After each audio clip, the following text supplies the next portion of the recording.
Of course, no visit to the Aberdeen Proving Ground would be complete without stopping in at its famous Ordnance Museum. More than 5,000 items of military equipment are on display in the Aberdeen collection, which includes a first-rate assortment of captured enemy equipment. More than just an army attic of old curios, the collection contributes to the perfection of new ordnance by making possible comparison studies with foreign equipment. The big picture camera is coming inside the main building, where we will ask Mr. Jarrett, the curator, to tell us about some of the items you may be interested in. This is a copy of the World War II type American Jeep. It's rather interesting because it actually has a Model A Ford engine as the power plant. Now, if you'd like to see something else, we can go on down this way. This is a German V2.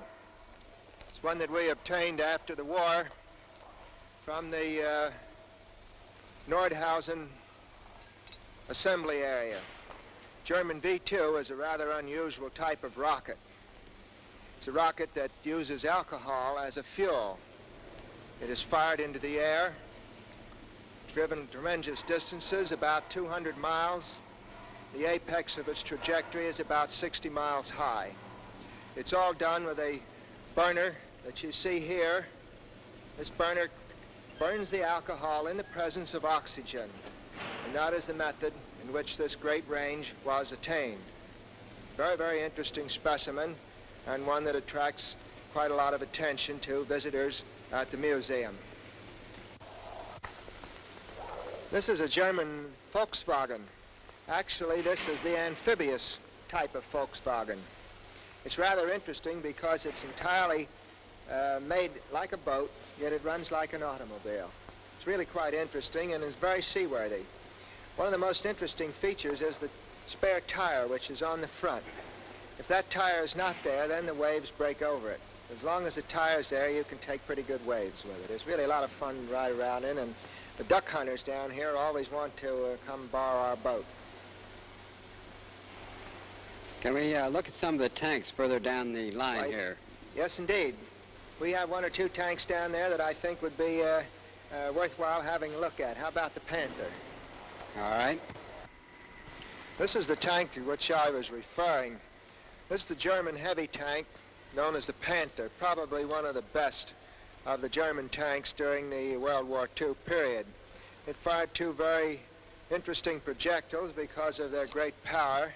The real power came from this unusually long tube, which you see from the turret. That gun was capable of causing a great deal of damage to enemy tanks. This compared to what tank in the American Army during the Second World War? Well, this is a tank that is hardly like the American tanks because we had an entirely different kind of tank. Our tanks were extremely maneuverable, whereas this was a heavy tank. Actually, this tank is quite heavy at almost 50 tons. Will this tank still work, perform? Oh, yes, this tank is in good running order. You'll notice the turret and the gun. It's quite capable of being moved without any particular effort. We have a number of other things because you've seen now a number of the heavier items, but I would like to show you some of the small arms.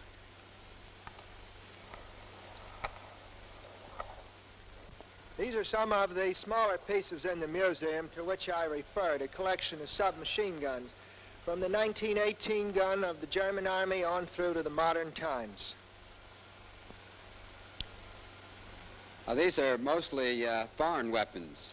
Yes, they're mostly foreign weapons, although we have a few of the American developments during that period of time. For the most part, they are foreign weapons.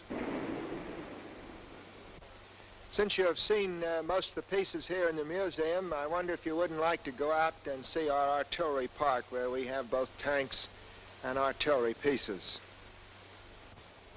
We have quite a number of tanks here. They represent from World War I through World War II, and each one of them has developed some little point which we have found of interest. Sometimes these things are used to make our own tanks more powerful, or we know that our tanks are superior. Now, there are several tanks in question here. The one over there that is kind of light in color is our first heavy tank, in a sense that we introduced in the war by way of the British 8th Army in the Western Desert. A little to the left of that, you will see two breathers on top of a light tank. That came as the development from the earlier stages of the war, so that by the time the Normandy landings, we had a tank that could wade ashore and not be drowned out. A little further to the left, you will see a strange-looking vehicle that actually was one of the first of the self-propelled weapons with which we developed as early as 1916, believe it or not. This is all just a part of the phase of work going on here at the proving ground where they test for the best.